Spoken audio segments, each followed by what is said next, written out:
Hello there, welcome to part 2 in the little Spontaneity playlist. Hopefully you've enjoyed part 1, linked below and somewhere. I'm going to do chords in this video. I want to say one thing and remind you of what I said the first time around. You can only be spontaneous with what you know. So I may do things in here that you don't know, but that doesn't mean that you can't go and learn it from another video. You just have to acquire knowledge and then be spontaneous with it. So I'm going to play a 6th chord, and I'm going to show you how you can train your brain to let you be spontaneous, because many people ask too many questions. They're worried. Can I use my left hand? Can I do it down there? Can I go up here? Can I use 2 or 3 octaves? Of course you can. Can I roll the chord? Of course you can. There's no restriction at all. You just absolutely do what you want to do. And I call it the inspirational source, which is where these instructions are coming from. It's not your conscious mind. It's genuinely what I call the inspirational source, and you let it do what it wants to do. You don't block it. You don't need to gatekeep it, let's say. So let's choose a 6th chord, and then, for example, let's choose a pattern. I'll say 2 white notes, 2 black notes, 2 white notes, 2 black notes. Just a little pattern of 8 chords. And I'm only going to play a 6th chord, and I'm just going to play block chords like this. So let's just see what happens. I'm going to start on E6. I don't know why. And then G6. And then E flat 6. Now B flat 6 will be next. These are the 2 black notes. Now the 2 white, let's do D. And B next. And then the 2 black notes can be F sharp and A flat.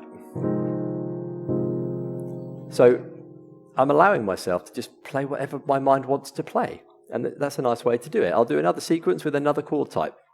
Let's say a major 7, and I'll go around the cycle of fourths a little bit maybe. So let's do that.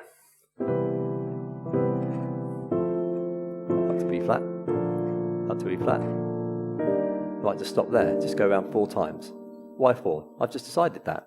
And that might be something that you do when you actually play something. Someone says, oh, can you play the piano? You say, oh, I know a couple of chords, I can do a few things. And they say, I'll play something.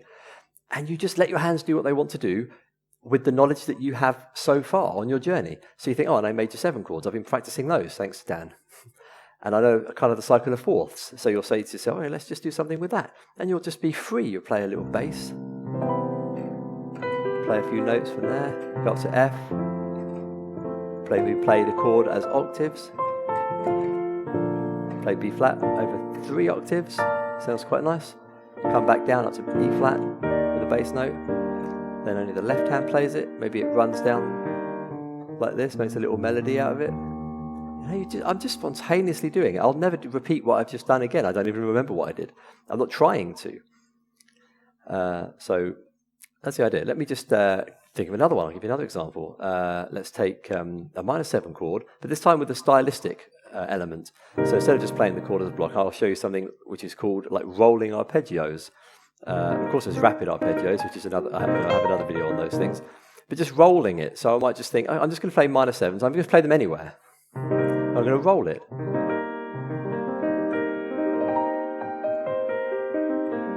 Now I'm going to B flat minor 7. Chromatically.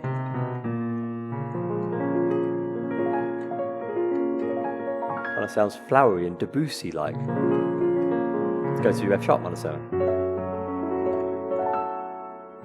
Let's mix it with some block chords. So roll up and block chord down, B minor 7.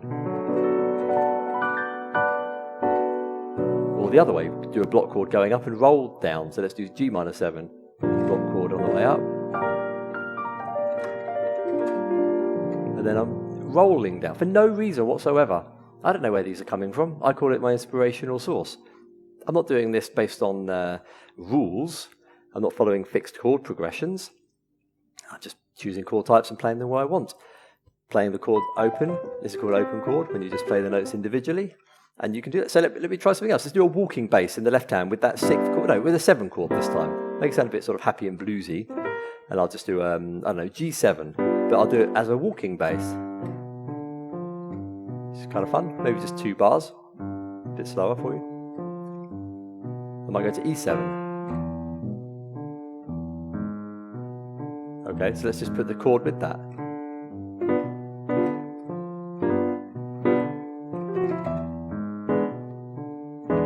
Let's go to A7 maybe. F7. So I've done that. Let's do it with a stride. Let's take, what other chord haven't we? What haven't we used yet? Have we done minor 7 chords yet? Yeah, we did. Let's do hold diminished. And I'll do it as a kind of stride. I can't go down too low, so I can only go to an F, really. So I'll play the chord in the right hand, and I'll stride it in the left. So I'm going to do this. Normally I make an octave on the bass note, but you don't have to do that.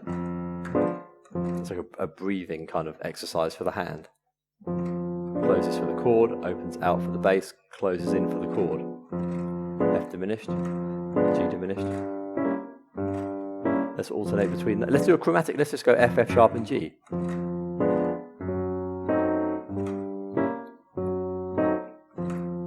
That kind of sounds fun. I'm being spontaneous. I haven't planned any of this. Add the chord in the right hand. A bit more melodically, maybe.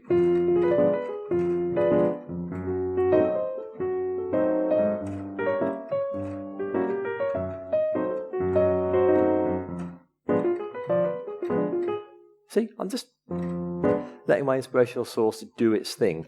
And that's it, really. I could make this whole video an hour long and just give you endless examples, but that's what we're going to do. Just see what chords you know. You can combine this with video 1, of course, where I talked about the blues scale, just in the key of C, just to give you a couple of notes to play with, and the major scales, of course, all 12, and you can combine that with the chords. So just to conclude, you could take a major 7 chord type, and just play the major scale over it, but combine it with being a chord as well. So I'll just stay on A flat for now and be spontaneous in A flat for some reason. I've just chosen A flat. Here I've just got into a slow stride, probably because I was just talking about it. But I'm going to play it as a chord here. Now I'm going to play it like with an octave, but I'm going to play notes only of the major scale of A flat. Nothing fancy, just the scale of A flat. From any starting point I want, doesn't matter. I don't want to hit the tripod, so I'll have to stay here. Okay.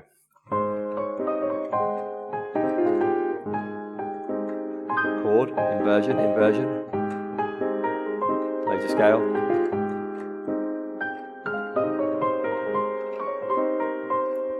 Chord.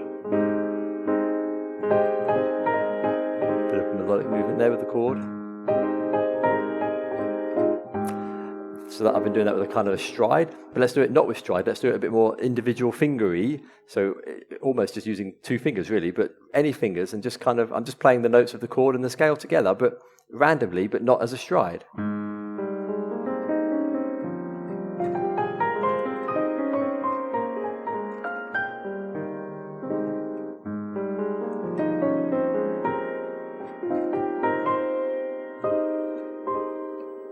So I'm just randomly doing chord with the left, chord with the right, scale with the left, scale with the right.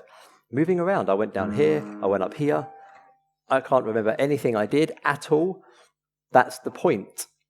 So just play around in this way, and you'll be surprised how your inspirational source plays, how it plays through you. Don't be spontaneous, don't try to improvise theoretically or even consciously. Because you'll just keep asking questions and blocking yourself, and it's not going to help. Just be free, even if it's in the key of C, just to get started, and it's just the white notes, as we say on the piano. But that doesn't matter. You're in the key of C. Just do the same thing. Just see like what your left hand does.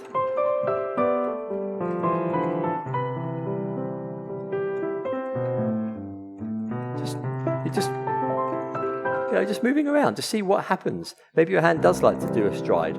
Maybe it likes to play up here more. Maybe you like the sounds up here more. Maybe you like richer, darker sounds down here. You know? With that minor major 7 chord. Yeah, some people like to be down there. Others like the happy jazz sound. Others like to just be up here and be all flowery. Just discover what you naturally do, and it's going to help you when it comes to improvisation, even if you want to compose, and even just how you play songs, which is going to be video 3. I'm going to take a couple of songs. I'll just take snippets from many songs and show you how I might introduce that song, how I might close out that song, how I might improvise over a couple of the nice chord progressions in it, where my hands go. So part 3 I'm quite excited about making. Hopefully you'll be there to watch it too. There you go. Good luck. See you in the next video. Thanks for watching. All the best. Bye for now.